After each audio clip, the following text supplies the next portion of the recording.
उद्धव ठाकरेंच्या नेतृत्वामध्ये शिवसेना उद्धव बाळासाहेब ठाकरे पक्षाचा संभाजीनगरमध्ये हंबरडा मोर्चा। शेतकऱ्यांना हेक्टरी 50,000 रुपयांची मदत देण्याची मागणी। पूरग्रस्त शेतकऱ्यांच्या भरीव मदतीसाठी उतरणार रस्त्यावर। आगामी मनपा निवडणुकांसाठी ठाकरे एकत्र येण्याची चर्चा असतानाच शिवसेना उद्धव बाळासाहेब ठाकरे पक्षाचा आणि मनसेचा 13 ऑक्टोबरला ठाणे महानगरपालिकेवर मोर्चा। शरद पवारांची राष्ट्रवादी आणि काँग्रेसही सहभागी होणार। नाशिक महापालिका भाजप स्वबळावर लढण्याची शक्यता। पक्षाची ताकद अधिक असल्याने स्वबळाची चाचपणी सुरू, तर शक्य तिथे महायुती अन्यथा मैत्रीपूर्ण लढत, फडणवीसांचं वक्तव्य।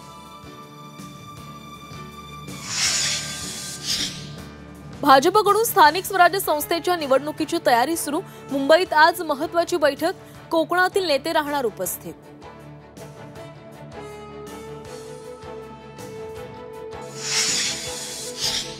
राज ठाकरे आणि देवेंद्र फडणवीस आज एकाच मंचावर येणार। महेश मांजरेकरांच्या सिनेमा ट्रेलर लॉन्च वेळी दोघे एकत्र दिसणार।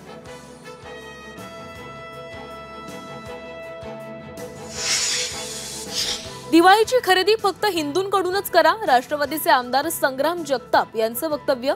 हिंदूंनाच नफा मिळवून देण्याचंही आवाहन।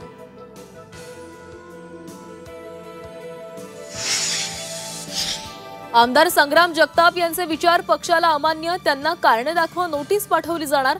उपमुख्यमंत्री अजित पवारांची आक्रमक भूमिका।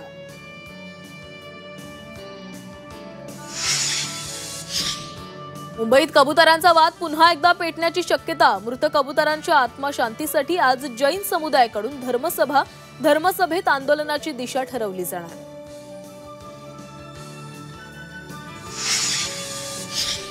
विषारी कफ सिरप विरोधातील तपासणी मोहीम तीव्र। राज्यातील 157 औषध विक्रेत्यांना नोटीस, प्रिस्क्रिप्शन शिवाय औषध देणाऱ्यांना नोटीस। 135 विक्रेत्यांवर अन्न व औषध प्रशासनाची कारवाई।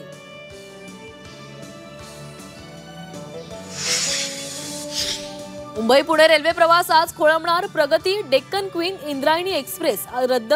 नेरळ, कर्जत आणि कर्जत खोपोली लोकल सेवा बंद। कर्जत यार्ड पुनर्रचना कामासाठी विशेष ब्लॉक।